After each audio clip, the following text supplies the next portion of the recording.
Now जो next learning outcome हमें achieve करना है वो है recall basic terms related to the probability. तो यहां पर अगर मैं बेसिक टर्म्स की बात करूं तो बहुत सारे टर्म्स हो सकते हैं आपके, तो मैं आपको जो इंपॉर्टेंट टर्म्स हैं वो यहां पर समझाने के लिए जा रहा हूं। जैसे मैंने आपको बोला, यहां पर आपको सिर्फ बेसिक्स पता होना चाहिए प्रोबेबिलिटी का। आपके सिलेबस में प्रोबेबिलिटी नहीं है, आपके सिलेबस में है random variable and random process, जिसके लिए प्रोबेबिलिटी का बेसिक्स आपको आना चाहिए। तो आप देखिए, कुछ अगर टर्म्स की बात करें तो सैंपल स्पेस ऑलरेडी मैं आपको समझा चुका हूं। उसके अलावा अगर मैं आपको बताऊं तो इंडिपेंडेंट इवेंट, ये एक बहुत ही इंपॉर्टेंट टर्म है प्रोबेबिलिटी से रिलेटेड।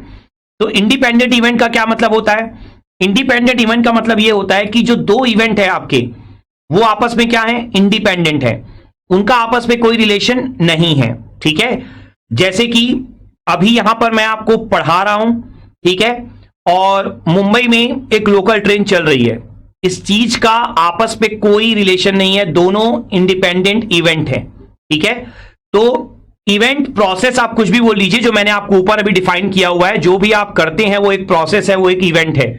तो independent event means if two event are independent and they have no relation।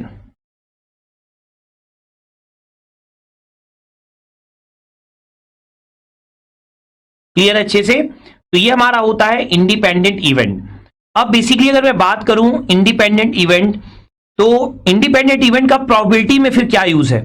तो देखिए, अगर आपके दो इवेंट इंडिपेंडेंट हैं, सपोज करिए ए, ये आपका एक फर्स्ट इवेंट है और बी आपका सेकेंड इवेंट है। अगर आपके दो इवेंट इंडिपेंडेंट हैं तो जो प्रोबेबिलिटी ऑफ ए बी आप लिख सकते हैं, वो आप लिख सकते हैं probability of A into probability of B. ये होता है आपका इंडिपेंडेंट इवेंट में। क्लियर अच्छे से? तो इस कंसेप्ट को आप हमेशा यूज कर सकते हैं। तो ये एक बहुत इंपॉर्टेंट टर्म है इंडिपेंडेंट इवेंट।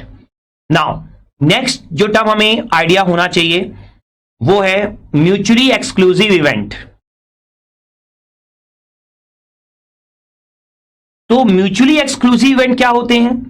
देखिए, two events are mutually exclusive if they don't have any common element. ठीक है, तो बेसिकली इसका मतलब क्या है? इसका मतलब यह है कि वो आपस में इंडिपेंडेंट होंगे, मतलब उनमें कोई कॉमन इवेंट नहीं होगा, लेकिन same sample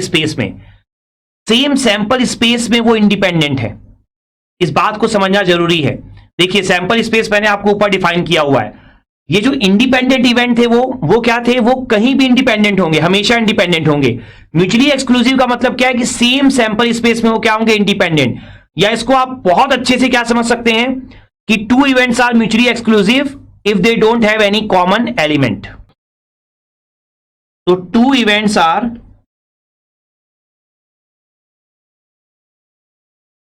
mutually exclusive if they don't have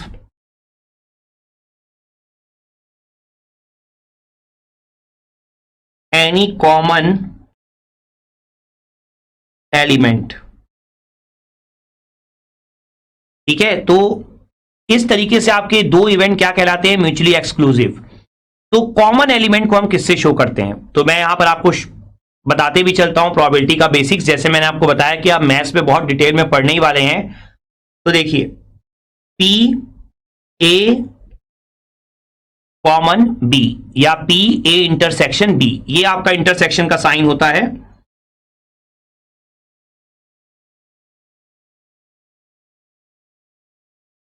ठीक है, तो यहां पर अगर लिखा हुआ है कि पी ए इंटरसेक्शन बी, मतलब अगर ए इंटरसेक्शन बी अवेलेबल नहीं है, मतलब कि दे don't have any common element, तो उस केस में जो पी ए इंटरसेक्शन बी होता है वो क्या होता है? आपका जीरो होता है। ठीक है, तो ये आपका होता है म्यूचुअली एक्सक्लूसिव इवेंट।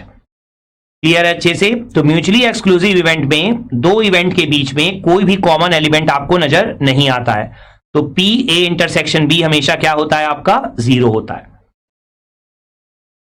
एंड आपने ये जो basic terms related to the probability हैं, ये लर्निंग आउटकम भी आपने अचीव यहां पर कर लिया होगा। Let's have a quick knowledge check.